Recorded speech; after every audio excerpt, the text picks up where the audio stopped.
पे विराजेंगे? कुर्सी कुर्सी आप प्रणाम। आप कुर्सी पे विराजेंगे? कुर्सी आप जी, आप मोहन भागवत जी हैं, राष्ट्रीय स्वयंसेवक के अभी संघ प्रमुख हैं महाराज जी।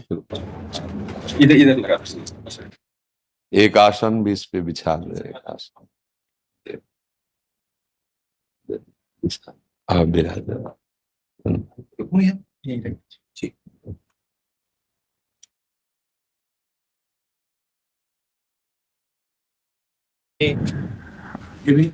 हाँ, पहना दो। राधा राधा दे दे। इधर दे।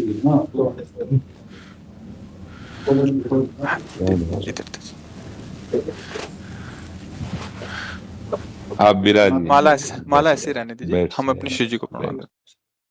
विराज। और किसी को कुर्सी की आवश्यकता हो तो मंगा लें, अगर जमीन में बैठना। बैठ जाए। मेरा ही केवल घुटने का जगह है जी महाराज जी, बस दर्शन करने थे। आपकी बात वीडियो पर सुनी तो लगा एक बार देख लेना चाहिए। चाह मिटी चिंता गई मिनुआ बेपरवाह, ऐसे लोग कम देखने को मिलते। देखो, अपने लोगों का जन्म जो भगवान ने दिया है ना, ये सिर्फ सेवा के लिए दिया है। व्यवहारिकी सेवा और आध्यात्म की सेवा, ये दोनों सेवाएं अति अनिवार्य हैं। केवल व्यवहारिकी सेवा ही होती रहे, हम अपने भारतवासियों को अगर हम परम सुखी करना चाहते हैं तो केवल वस्तु और व्यवस्था से नहीं कर सकते, उनका बौद्धिक स्तर सुधरना चाहिए।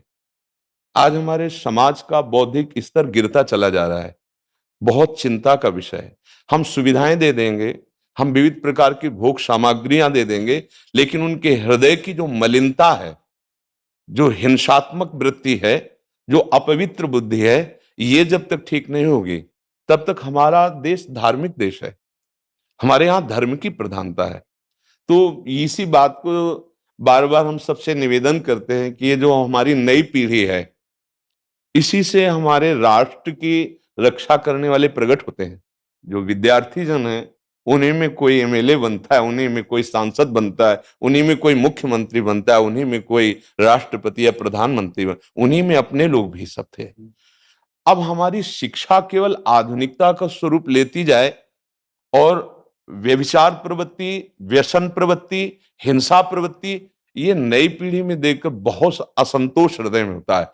इसीलिए कितनी भी शरीर में पीड़ा हो, हम प्रयास करते हैं जितने से जितने सामने हमारे भगवत स्वरूप जन आते हैं, पहले बुद्धि शुद्ध होनी चाहिए। मय्येव मन आदत्स्व मयि बुद्धिम निवेश है, तो निवशिष्यति मय्येव अत ऊर्ध्वम न संशया, तू मेरे में ही निवास करेगा, अर्थात भगवदानंद में। अविनाशी जीव कभी भोग विलास में तृप्त हो ही नहीं सकता। हम अगर अपने राष्ट्र की विशेष सेवा, तो हमारे धर्म का परिचय जैसे आप जन करते हैं, धर्म का हमारा क्या स्वरूप है, हमारे जीवन का लक्ष्य क्या है। हमें जितना राम जी प्रिय हैं, कृष्ण जी प्रिय हैं, उतने ही भारत देश हमारे लिए प्रिय है। जैसे राम भक्त कृष्ण भक्त, वैसे हमारे भारत देश का हर जन जन हमारा आदरणीय और पूजनीय। पर अब जो मानसिकताएं बन रही हैं, वो हमारे धर्म और हमारे देश के लिए लाभदायक नहीं होंगी। व्यसन का इतना बढ़ता स्वरूप, व्यभिचार का इतना बढ़ता स्वरूप, हिंसा का इतना बढ़ता स्वरूप, ये बहुत ही विपत्तिजनक है। अगर ये बढ़ता रहा तो हम विविध प्रकार की सुख सुविधाएं देने पर भी अपने देशवासियों को सुखी नहीं कर पाएंगे, क्योंकि सुख का स्वरूप विचार से होता है। सुख और दुख की स्थिति सत्य नहीं है, आगमा पाइनो अनित्यास, लेकिन हमारा विचार, और विचार हमारा गंदा हो रहा है। बस हमारा उद्देश्य यही है कि हमारे देशवासियों का विचार शुद्ध होना चाहिए। अगर विचार शुद्ध है तो राष्ट्र प्रियता, जन सेवा, समाज सेवा, ये सब स्वाभाविक होने लगेगा। और विचार अशुद्ध है तो सुविधाएं बहुत हैं, उनका दुरुपयोग हो रहा है। तो बस आप सबसे बड़े बड़े जो उपदेष्टा जन हैं, जो बड़े बड़े धर्म की रक्षा के लिए भगवान ने जिनको भेजा है, उन सबसे यही प्रार्थना है कि सब व्यवस्था करते हुए हमारे देशवासियों की बुद्धि अध्यात्म को समझे। बिना अध्यात्म को समझे दुख सुख की समानता बिना किए परम सुख का अनुभव हो ही नहीं सकता। इस मायाकृत भोग पदार्थों को भगवान ने दुख योनया कहा है। मानो एक बोर्ड लगा दिया, दुखालयम अशाश्वतम। और हम सब यही चाहते हैं कि लौकिक भोगों को भोगने से ही हमारा राष्ट्र सुखी हो जाएगा या हम सुखी हो जाएंगे। नहीं, लौकिक भोगों को पूजन सामग्री बना करके और साध्य सच्चिदानंद प्रभु को रखा जाए तो आनंद की उमंगन हो जाएगी। बहुत सुंदर मानव जीवन का स्वरूप है जिसे देव दुर्लभ कहा गया। दुर्लभो मानुषो देहो। लेकिन क्या दुर्लभता शब्द स्पर्श रूप रस गंध इन्हीं विषय के भोगने की या इन्हीं सुविधाओं के लिए दुर्लभ कहा गया? दुर्लभ है किसी सच्चिदानंद सुख के लिए। और उस सुख को तो हम भूले हुए एकदम बहते हुए शब्द स्पर्श रूप रस गंध के प्रवाह में चले जा रहे हैं और इसी को सौभाग्य समझ रहे हैं कि हमें सुख प्राप्त हो रहा है। नहीं, हम सबसे प्रार्थना करते हैं कि आप अपने धर्म को समझिए। आप अपने स्व को जहां जहां स्थापित करते चले जा रहे हैं आप उसे गंदा करते चले जा रहे हैं। मदिरा में, हिंसा में, द्यूत कीड़ा में, बेविचार में। इसे दोष नहीं समझा जा रहा आज। और हमारे शास्त्र और हमारा धर्म इसको निषेध करता है। कलयुग की स्थिति बताई गई है। छोटे छोटे बच्चे व्यसन करने में लग गए। आज स्कूली विद्यार्थी जिनको ब्रह्मचर्य से पुष्ट होना चाहिए वो ब्रह्मचर्य नष्ट कर रहे हैं। ये बड़ा चिंता का विषय है।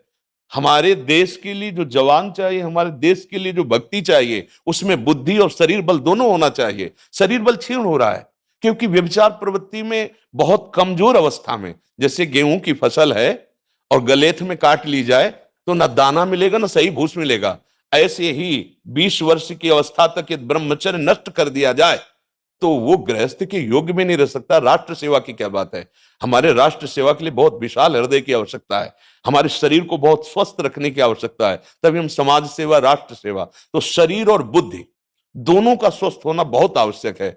तो शरीर को तो नष्ट किया जा रहा है विषय भोगों में। लोग समझने लगे हैं कि मांस खाने से हमारा स्वास्थ्य अच्छा रहेगा, हम बलवान बनेंगे। अध्यात्म बल नहीं तो तेरे शरीर की चर्बी बढ़ा ले, लेकिन तू न काम पर विजय प्राप्त कर सकता, न क्रोध पर, न लोभ पर, न मोह पर, न हिंसा पर। फिर क्या जीवन।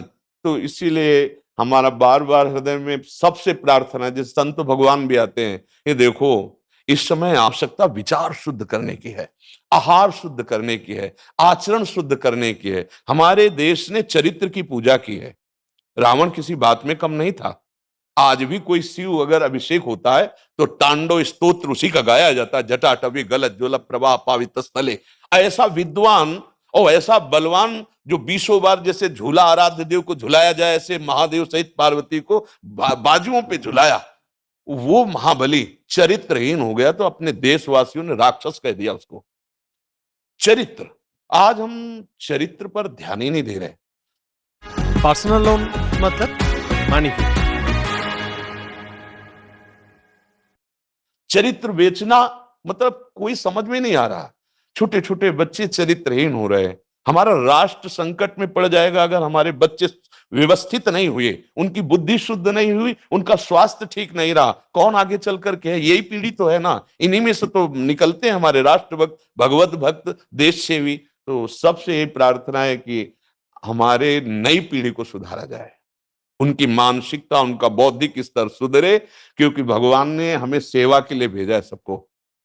चाहे जितना एकांत गुफा में भजन करे, उसकी भजन की सिद्धि समाज सुधार में लगेगी। अगर समाज सुधार में नहीं हुई तो खास बात नहीं हुई। अपना उद्धार कर लेना कोई खास बात नहीं है। खास बात है अपने जीवन को सत्य और तप में तपा करके समाज को प्रदान कर देना। हाँ, विविध प्रकार से हमारे समाज को सुख पहुंचे, इसी में भगवान विराजमान है। बहुनाम जन्म नाम अंते ज्ञानवान माम प्रपद्यते वासुदेवा स्वरम